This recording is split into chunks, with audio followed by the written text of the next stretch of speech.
Hello students, आज हम करने जा रहे हैं क्लास 10th का chapter 7 that is control and coordination part 8। तो बच्चों हमने नर्वस सिस्टम शुरू कर दिया था जिसके अंदर हमने पढ़ा था सीएनएस एंड पीएनएस। सीएनएस में हमने स्टार्ट कर दिया था ब्रेन एंड स्पाइनल कॉर्ड। तो ब्रेन को कवर अप करने के बाद बच्चों हम स्पाइनल कॉर्ड पर आ गए हैं। हालांकि एनसीईआरटी में स्पाइनल कॉर्ड के बारे में ज़्यादा डिटेल नहीं दी गई। मैं आपको जस्ट बताना चाहती हूँ कि अगर आपसे पूछा जाए सेंट्रल नर्वस सिस्टम, तो बच्चों आपको दोनों ही बताने होते हैं, ब्रेन प्लस स्पाइनल कॉर्ड, दोनों के ही फंक्शंस। तो बच्चों ब्रेन का हम ऑलरेडी कर चुके हैं, अब स्पाइनल कॉर्ड की बारी आती है। तो बच्चों ब्रेन के जस्ट नीचे एक रस्सी की तरह स्ट्रक्चर होती है, ठीक है बच्चों। इस रस्सी नुमा स्ट्रक्चर को हम कहते हैं स्पाइनल कॉर्ड। तो बच्चों जैसे ब्रेन को स्कल ने प्रोटेक्ट किया हुआ है, ऐसे ही जो स्पाइनल कॉर्ड है उसको प्रोटेक्ट किया हुआ है हमारी जो वर्टिब्रल कॉलम्स की जो हड्डियां हैं, उन्होंने स्पाइनल कॉर्ड को प्रोटेक्ट किया हुआ है। जैसे वर्टिब्रल कॉलम के अंदर से क्या निकल के जा रही है, स्पाइनल कॉर्ड। तो बच्चों स्पाइनल कॉर्ड क्या करती है, जो सिर से नीचे जितना भी इंफॉर्मेशन होता है वो कौन रिसीव करती है, वो करती है स्पाइनल कॉर्ड, और कहाँ तक पहुँचाती है, ब्रेन तक। तो बच्चों यह पीएनएस में बहुत इंपॉर्टेंट है, जो कि हमारा पेरिफेरल नर्वस सिस्टम है। तो बेसिकली जितनी भी इंफॉर्मेशन है हेड के नीचे वाली, वो सभी कौन रिसीव करता है, स्पाइनल कॉर्ड, और कौन सेंड करता है, स्पाइनल कॉर्ड। तो बच्चों स्पाइनल कॉर्ड के बारे में बस इतना ही है। अभी आपको आगे जो पढ़ना है about the nervous system of how the tissues protected in animals. तो बच्चों let's start with our topic. How are tissue protected? तो a delicate organ like brain which is so important for a variety of activity needs to be carefully protected। तो बच्चों आपको पता है जैसे हमारे शरीर में बहुत सारे डेलिकेट ऑर्गन्स हैं, तो उन ऑर्गन्स को बचाने के लिए हमारे जो शरीर में स्केलेटन सिस्टम इस तरह से डेवलप किया हुआ, नेचर ने इस तरह से डेवलप कर रखा है कि उन डेलिकेट ऑर्गन्स पर कोई भी इंजरी या फिर कोई भी चोट ना लगने पाए। जैसे अगर बात की जाए रेस्पिरेटरी सिस्टम में, लंग्स के ऊपर क्या है, रिब केज। इसी तरह ब्रेन भी एक डेलिकेट ऑर्गन है, तो उसको प्रोटेक्शन करने के लिए हमारे सिर पर क्या है, हड्डी, और उस हमें उस जो स्कल जो हमारी स्कल होती है, खोपड़ी होती है, बेसिकली वो ब्रेन को कवर करती है। और ब्रेन के ऊपर से जो स्कल का भाग होता है, उस बोनी केज को हम क्रेनियम नाम से जानते हैं। तो ब्रेन को कवर करने वाली हड्डी को, वैसे तो पूरा क्या है, स्कल। स्कल में आप पूरा आपका आ जाता है, जोज भी आ जाते हैं, और आपके जो खोपड़ी है वो भी आ जाती है। लेकिन बच्चों ब्रेन हमारे ऊपर वाले पार्ट में होता है। ब्रेन के ऊपर जो बोनी केज एक हड्डी प्रेजेंट होती है, उस हड्डी को स्पेशली किस नाम से क्या, उस हड्डी का क्या नाम होता है, तो उसका नाम होता है क्रेनियम। उस बोनी केज को क्या कहते हैं, क्रेनियम। ये तो सभी को पता है कि स्कल के अंदर ब्रेन प्रोटेक्ट होता है, पर जो ब्रेन के ऊपर जो हड्डी जो उसे प्रोटेक्ट करके रखती है, उस हड्डी को क्या कहते हैं, क्रेनियम, या फिर इसको हम कॉमनली बोनी केज भी कह देते हैं। For this the body is designed so that the brain side inside a bony box. और इस बोनी बॉक्स को क्या कहा जाता है बच्चों, क्रेनियम। साथ के साथ याद कर लो, ये बहुत इंपॉर्टेंट क्वेश्चन है। Inside the box the brain is contained in a fluid filled balloon which provides further shock absorption। तो बच्चों ब्रेन के अंदर भी क्या है, फ्लूइड फिल्ड बैलून। तो बच्चों जो ये हमारा बोनी बॉक्स होता है और ये ब्रेन होता है, इसके बीच में यहाँ पे क्या फिल है, यहाँ पे फिल है कुछ फ्लूइड, जो इसको मैकेनिकल शॉक से बचाता है। मान लो सिर पर कोई चोट लग गई, तो ये फ्लूइड क्या करता है, ब्रेन को बचाता है फ्रॉम अ मैकेनिकल शॉक। ठीक है बच्चों। If you run your hand down the middle of your back, you will feel a hard bumpy structure। अगर आप अपनी पीठ कहते हैं जिसको कमर, उस पर आप अपना हाथ अगर हाथ से टच करोगे तो आपको कुछ बाहर की तरफ उभरी हुई स्ट्रक्चर दिखाई देंगी ऐसे। तो वो बेसिकली हड्डियाँ होती हैं, और उन्हें हम क्या कहते हैं, वर्टिब्रल कॉलम, जो बेसिकली किसको प्रोटेक्ट करके रखती हैं, स्पाइनल कॉर्ड को। तो बच्चों यहाँ से हमें पता लग गया कि ब्रेन और स्पाइनल कॉर्ड को प्रोटेक्शन कौन देता है, ब्रेन को प्रोटेक्शन देता है बोनी बॉक्स, जिसे हम क्रेनियम कहते हैं, और जो वर्टिब्रल कॉलम है वो किसको प्रोटेक्शन देता है, वो देता है स्पाइनल कॉर्ड को। How does the nervous tissue cause action? तो बच्चों अब जो नर्वस टिश्यू है वो कैसे एक्शन करता है, मतलब कैसे उसमें इलेक्ट्रिकल इम्पल्स या फिर जिसे हम नर्व इम्पल्स कह सकते हैं, कैसे मूव करती है। So far we have been talking about nervous tissue and how it collect information, sends it around the body, processes information, makes decision based on information and conveys decision to muscle for action.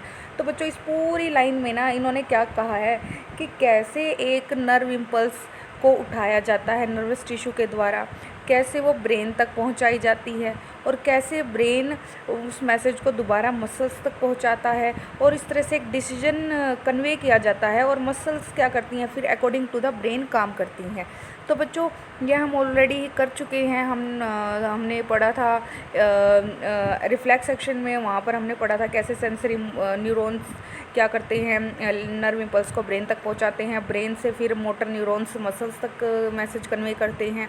तो और उनके बीच में क्या present होता है, relay neuron जो एक connector की तरह काम करता है। तो बच्चों यह हम ऑलरेडी कर चुके हैं। In other words when the action और movements to be perform muscle tissue will do the final job. तो बेसिकली बच्चों सबसे फाइनल जॉब कौन करता है, मसल टिश्यू। अगर ब्रेन ने मैसेज पहुंचा भी दिया मसल्स तक, अगर मसल मूव ही नहीं करेंगी तो सारा जो काम है वो हमारा वेस्ट हो जाएगा। How do animal muscle move, तो मेन काम की बात आती है कि मसल कैसे मूव करती है। When a nerve impulse reach the muscle fiber must move। तो बच्चों आप 9th क्लास में पढ़ के आ चुके हो मसल फाइबर्स के बारे में, जैसे आपने स्ट्राइएटेड, अनस्ट्राइएटेड, कार्डियक मसल्स के बारे में पढ़ा था कि मसल किसकी बनी होती है, मसल फाइबर्स की। How does a muscle cell move? The simplest notion of the movement at the cellular level is that muscle cell will move by changing their shape so that they shorten। तो basically बच्चों muscle contract करती हैं plus relax करती हैं। जब ये contract और relax करती है तो क्या पॉसिबल हो पाती है, मूवमेंट। ठीक है बच्चों। So the next question is how do muscle cell change their shape. तो अगला क्वेश्चन आता है कि ये कॉन्ट्रैक्ट और रिलैक्स करके जो अपनी शेप को चेंज करती है वो कैसे हो पाता है। The answer must lie in the chemistry of cellular components. तो बच्चों यह सारा केमिस्ट्री का खेल है, क्योंकि जो भी बायोमोलिक्यूल्स हैं वो यहाँ पर काम कर रहे हैं, यहाँ पर रिएक्शंस हो रहे हैं, बायोकेमिकल रिएक्शन हो रहे हैं, तो कहीं ना कहीं इसके अंदर भी केमिस्ट्री इन्वॉल्व है। Muscle cells have special protein that change both their shape and their arrangement in the cell in response to nervous electrical impulse। जैसे ही मसल सेल को इलेक्ट्रिकल इम्पल्स मिलती है, ब्रेन से मैसेज मिलता है, तो बेसिकली वो वहाँ पर मसल सेल में कुछ खास प्रोटीन्स होते हैं जो कि आप हायर क्लास में पढ़ोगे उन प्रोटीन्स के बारे में। वो प्रोटीन्स कॉन्ट्रैक्ट और रिलैक्स करने में मदद करते हैं मसल फाइबर्स को, इस तरह से मूवमेंट पॉसिबल हो पाती है। When this happen, new arrangement of these proteins give the muscle cell a shorter form। Remember when we talked about muscle tissue in class 9th। तो बच्चों हम ये है पढ़ी चुके हैं क्लास 9th में मसल टिश्यूज़ के बारे में। वहाँ पर डिफरेंट काइंड्स ऑफ मसल्स आप पढ़ के आए हो, जैसे for example voluntary muscles, involuntary muscles. तो पहली बात मैं आपको बता देती हूँ कि वॉलंटरी मसल्स कौन सी होती हैं। याद रखना बच्चों, इंपॉर्टेंट है ये बात।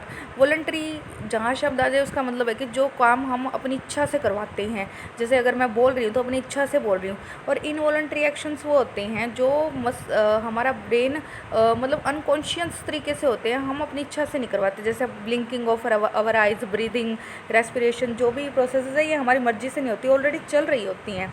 Based on what we have discuss so far, what do you think the difference between this would be.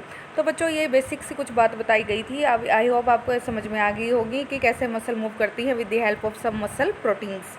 तो बच्चों let's do the subsection question first.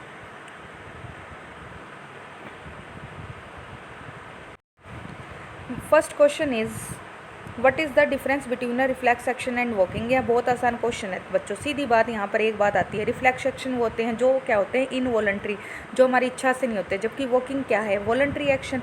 तो बेसिकली यही मेन डिफरेंस है। जो एक्शंस रिफ्लेक्स एक्शन अचानक से होते हैं तो इसलिए वो इनवॉलंटरी है, वॉकिंग हम अपनी मर्जी से कराते हैं, वो क्या है, वॉलंटरी। यह है अंडर कंट्रोल ब्रेन के है, जबकि reflex action is not under control of brain, because यह एक्शन एकदम से अचानक से होता है, जबकि वॉकिंग हम सोच समझ कर एक थिंकिंग प्रोसेस है उसको तब करवाते हैं। What happens at the synapse between two neurons. तो बच्चों यह भी हम पढ़ चुके हैं। साइनेप्स क्या होता है, बेसिकली देखो यहाँ मैंने एक क्या बनाई, मैंने न्यूरॉन बना दिया, ये एक्सोन बना दिया, इसके एंड में एक्सोन की एंडिंग है जहाँ पे हम कहते हैं सिनेप्टिक नोब। तो बेसिकली ये सिनेप्टिक नोब फिर यहाँ पर एक अलग दोबारा से क्या स्टार्ट हो जाएगा, न्यूरॉन। तो सबसे पहले इन सिनेप्टिक नोब के कौन कॉन्टैक्ट में आए हैं, डेंड्राइट्स आई, दूसरे न्यूरॉन की क्या आई, डेंड्राइट्स। ठीक है, फिर हम इसको थोड़ा सा जूम करके बनाते हैं। ये क्या है, सिनेप्टिक नोब, और ये दूसरे सेल की क्या है, डेंड्राइट्स। ठीक है बच्चों, इस तरह से। तो यहाँ पर ये डायरेक्टली अटैच नहीं है एक न्यूरॉन की जो सिनेप्टिक नोब है दूसरे डेंड्राइट से। बेसिकली यहाँ पर क्या है, गैप है, और इस गैप को हम क्या कहते हैं, साइनेप्स। तो बेसिकली जो इन्फॉर्मेशन आ रही होती है नर्व इम्पल्स के रूप में, यहाँ पर कुछ केमिकल की फॉर्म में क्या करती है, केमिकल सेक्रेट करती है, और यहाँ चैनल बने होते हैं, और ये केमिकल कहाँ आ जाता है, साइनेप्स के अंदर, जो ये गैप है यहाँ आ जाता है, और इसके भी अंदर चैनल होते हैं डेंड्राइट्स के अंदर, और ये फिर इन चैनल्स के थ्रू अंदर आता है। तो बेसिकली यहाँ पे ये जो केमिकल सेक्रेशन होती है इसे हम न्यूरोट्रांसमीटर कहते हैं, और one of the neuro transmitter is acetyl choline, ACTH जिसे हम बोलते हैं एसिटाइल कोलिन। ठीक है बच्चों। तो which part of the brain maintain posture and equilibrium of the body. तो बच्चों आपको खड़ा रखने में, आपको बैलेंस बनाने में एक ही जो पार्ट है ब्रेन का वो काम करता है, दैट इज़ सेरिबेलम। आपने पढ़ा है ना, हिंड ब्रेन जैसे यहाँ से क्या रही होती है, स्पाइनल कॉर्ड, फिर हमारा मेड्यूला होता है, फिर पोन्स होता है, यहाँ पंखे के आकार का क्या होता है, सेरिबेलम। और ये सेरिबेलम ही क्या करता है, पोस्चर और इक्विलिब्रियम को मेंटेन करता है। How do we detect the smell of an agarbatti. तो बच्चों जैसे मैंने आपको पहले ही बताया था, हमारे जो सेंस ऑर्गन होते हैं वहाँ रिसेप्टर सेल होते हैं जो स्टिमुलस को लेते हैं, और यहाँ पे स्टिमुलस क्या है, अगरबत्ती जो धुएं के रूप में हमारे जो रिसेप्टर्स को मिल रही है, और कौन से रिसेप्टर को मिल रही है, ऑल्फैक्टरी रिसेप्टर्स को मिल रही है, और ये कहाँ प्रेजेंट होते हैं, नोज में प्रेजेंट होते हैं, और इस तरह से मैसेज सेंसरी न्यूरॉन के द्वारा कहाँ गया, ब्रेन तक, और ब्रेन से फिर हमें क्या महसूस हुआ, हमें पता लगा कि यह किसकी स्मेल है, यह अगरबत्ती की स्मेल है। बहुत ही आसान क्वेश्चन है। What is the role of the brain in reflex action. तो ब्रेन देखो सारी एक्शंस ब्रेन ही करवाता है, ब्रेन ही हमारा है जो बेसिकली डायरेक्टर है हमारी बॉडी का। तो ब्रेन एक इम्पॉर्टेंट पार्ट है जो सभी रिफ्लेक्स एक्शंस में इन्वॉल्व होता है, प्लस वॉलंटरी और इनवॉलंटरी दोनों ही एक्शंस ब्रेन के द्वारा परफॉर्म किए जाते हैं। लेकिन रिफ्लेक्स एक्शन में हमें पता नहीं लगता, एकदम अचानक से पहले तो एक्शन होता है, उसके बाद में हमें पता चलता है। तो बच्चों ब्रेन का तो इम्पोर्टेंट रोल है ही है। तो हमारे सब सेक्शन क्वेश्चन कंप्लीट हो चुके हैं। अब हम नया टॉपिक शुरू करने जा रहे हैं, that is control and coordination in animals. तो बच्चों let's start with the introduction of this topic. तो बच्चों coordination in plants, animal have a nervous system for controlling and coordinating the activities of the body. तो बच्चों जैसे animals के अंदर control and coordination होता है, ऐसे ही प्लांट्स के अंदर भी कंट्रोल एंड कोऑर्डिनेशन होता है। But plants have neither a nervous system nor muscles. लेकिन प्लांट्स के अंदर ना तो नर्वस सिस्टम होता, न्यूरॉन नहीं होते, और ना ही मसल्स होती। आप सभी ने प्लांट्स को देखा है ना, तो नर्वस सिस्टम और मसल्स तो वहाँ होते ही नहीं। So how do they respond to stimuli. तो वो अपने वातावरण में जो चेंजेस आते हैं उनको हम स्टिमुलाई कहते हैं, उनसे कैसे रिस्पॉन्स करते हैं। When we touch the leaves of chhui mui plant. तो बच्चों यह प्लांट सभी ने देखा होगा, छुई मुई, जिसको हम टच मी नॉट प्लांट भी कहते हैं। जब आप उसकी पत्तियों को छूते हैं तो वो ऑटोमेटिकली बंद हो जाती हैं, ठीक है। और इसका जो साइंटिफिक नेम है वो है मिमोसा पुडिका, बोटेनिकल नेम। तो एग्जाम में ये भी पूछा जाता है कि छुई मुई को का बोटेनिकल नेम क्या है, मिमोसा। याद रखना बच्चों, मिमोसा नाम से जानते हैं। They begin to fold up and droop मतलब जैसे ही आप उसको छुओगे ना तो वो क्या करेंगे, एकदम से बंद हो जाएंगी। तो इन पत्तियों का ये क्या कारण है कि ये एकदम से बंद हो जाती हैं। व्हेन अ सीड जर्मिनेट, अब यहाँ पर दूसरा एग्जांपल लेकर बताया जा रहा है। When a seed germinates the root goes down, the stem comes up into the air. जब भी आप कोई सीड ग्रो करते हो हमेशा रूट नीचे की तरफ जाएगी और शूट हमेशा ऊपर की तरफ जाएगी। What happens, firstly the leaves of the sensitive plant move very quickly in response to touch. अगर हम पहले केस की बात करें तो पहले केस छुई मुई में क्या होता है, हमारा जो टच लगता है ना वही प्लांट के ऊपर जो सेंसिटिव पार्ट पे, उनकी पत्तियों पे जो हमारा टच होता है वो एक तरह से उनके लिए स्टिमुलस है, और वो रिस्पॉन्स में क्या करते हैं, पत्तियों को क्लोज कर देते हैं। ठीक है बच्चों।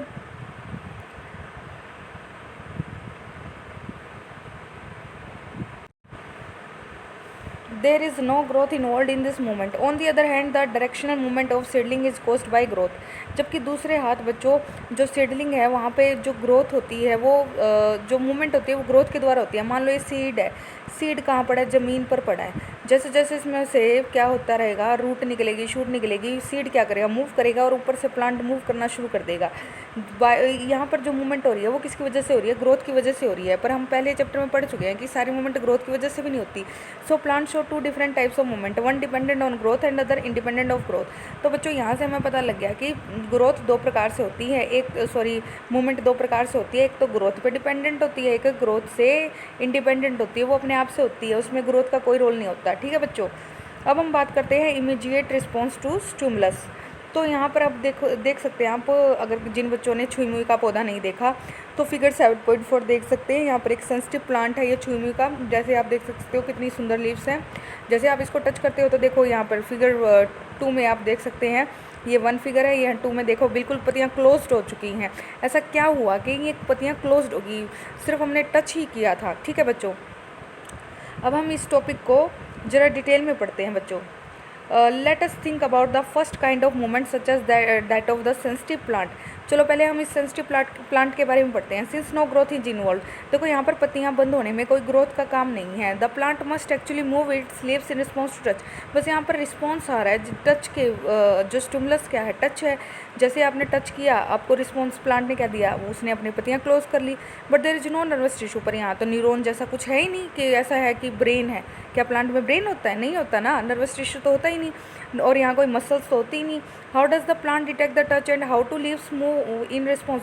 तो देखो बच्चों, फिर ये इन्होंने ऐसे कैसे कर लिया कि इनको टच का अनुभव हुआ और उन्होंने पत्तियाँ क्लोज कर ली। तो इनके पीछे भी कुछ राज छिपा हुआ है। Let's disclose this